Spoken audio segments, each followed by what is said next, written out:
রাজ্য সরকারি চাকরিতে বাড়ল সর্বোচ্চ সময়সীমা, ৪৫ বছর পর্যন্ত সুযোগ সরকারি চাকরিতে।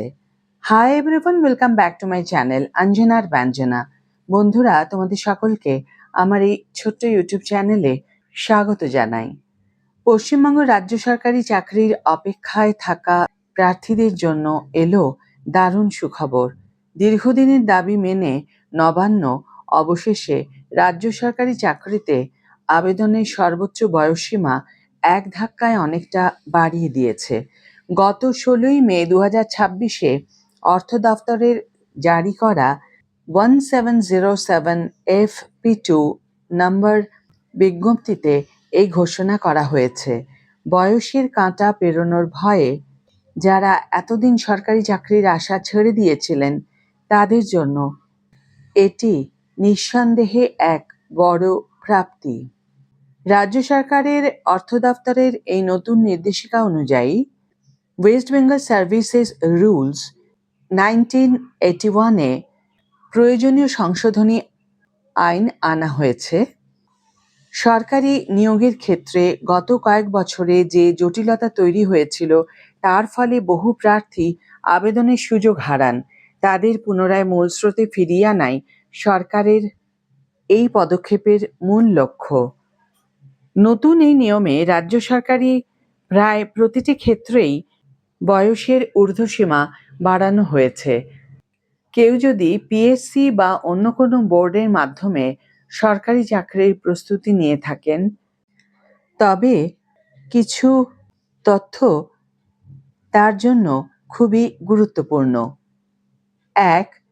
গ্রুপ এ উচ্চপদস্থ এই চাকরিতে আবেদনের সর্বোচ্চ সময়সীমা এখন থেকে ৪১ বছর। তবে যেসব নির্দিষ্ট পদের ক্ষেত্রে আগে থেকেই বয়সসীমা ৪১ বছরের বেশি ছিল সেখানে পুরনো নিয়মই বহাল থাকবে। ২. গ্রুপ বি এই ক্যাটাগরির পদের ক্ষেত্রে আবেদনের বয়সসীমা বাড়িয়ে করা হয়েছে ৪৪ বছর। ৩. গ্রুপ সি ও ডি রাজ্যের সবচেয়ে জনপ্রিয় এই দুই স্তরের চাকরির ক্ষেত্রে সাধারণত প্রার্থীদের আবেদনের বয়সসীমা এখন থেকে ৪৫ বছর। শুধু সরাসরি সরকারি দফতর নয়, এই বিজ্ঞপ্তির সুবিধা পাবেন রাজ্যের বিভিন্ন সংবিধিবদ্ধ সংস্থা এবং স্থানীয় কর্তৃপক্ষের চাকরি প্রার্থীরাও। ১৯৯৯ সালের নিয়োগ সংক্রান্ত আইন মেনে যেসব নিয়োগ সরাসরি পাবলিক সার্ভিস কমিশনের বাইরে হয় সেক্ষেত্রেও সাধারণ প্রার্থীদের জন্য সর্বোচ্চ বয়সসীমা ৪৫ বছর ধার্য করা হয়েছে। ফলে কর্পোরেশন বা মিউনিসিপ্যালিটির ক্ষেত্রেও প্রার্থীরা এই বাড়তি বয়সের সুবিধা নিতে পারবেন। এই বিজ্ঞপ্তির সবথেকে তাৎপর্যপূর্ণ বিষয় হলো এর কার্যকারিতার তারিখ। বিজ্ঞপ্তিতে স্পষ্ট উল্লেখ আছে এই নিয়ম ১১ই মে ২০২৬ থেকে কার্যকর বলে গণ্য হবে। অর্থাৎ ওই তারিখের পর থেকে যে সমস্ত নিয়োগ বিজ্ঞপ্তি প্রকাশিত হয়েছে বা হবে সব ক্ষেত্রেই প্রার্থীরা এই নতুন বয়সের সুবিধা পাবেন। যারা গত কয়েক বছর নিয়োগ প্রক্রিয়ার ঝামেলার কারণে পরীক্ষায় বসার সুযোগ পাননি তাদের কাছে এটি একটি নতুন আশার আলো। ৪৫ বছর পর্যন্ত আবেদনের সুযোগ থাকায় এখন গ্র্যাজুয়েশন বা পোস্ট গ্র্যাজুয়েশন শেষ করার অনেক পরেও সরকারি চাকরির প্রস্তুতি নেওয়া সম্ভব।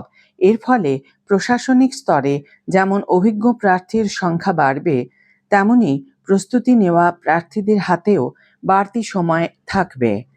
যারা এতদিন বিভিন্ন পোর্টালের মাধ্যমে প্রস্তুতি নিচ্ছেন তাদের কাছে এটি নিশ্চিতভাবেই বড় স্বস্তির কারণ। আজকের ভিডিও এখানেই শেষ করছি বন্ধুরা। ভিডিওটি যদি কার্যকর বলে মনে হয়ে থাকে তাহলে অবশ্যই একটি ছোট্ট করে লাইক দিও, শেয়ার করো বন্ধুদের সাথে, কমেন্ট করে জানিও তোমাদের মতামত। যারা এখনো আমার চ্যানেলটিকে সাবস্ক্রাইব করোনি তারা অবশ্যই চ্যানেলটিকে সাবস্ক্রাইব করে আমার পাশে থেকো, আর যারা অলরেডি সাবস্ক্রাইব করে দিয়েছো তাদের জন্য আমার অনেক ভালোবাসা এবং অনেক ধন্যবাদ। আজ তাহলে বিদায় বন্ধু, দেখা হবে পরের ভিডিওতে। ভালো থেকো, সুস্থ থেকো, সঙ্গে থেকো।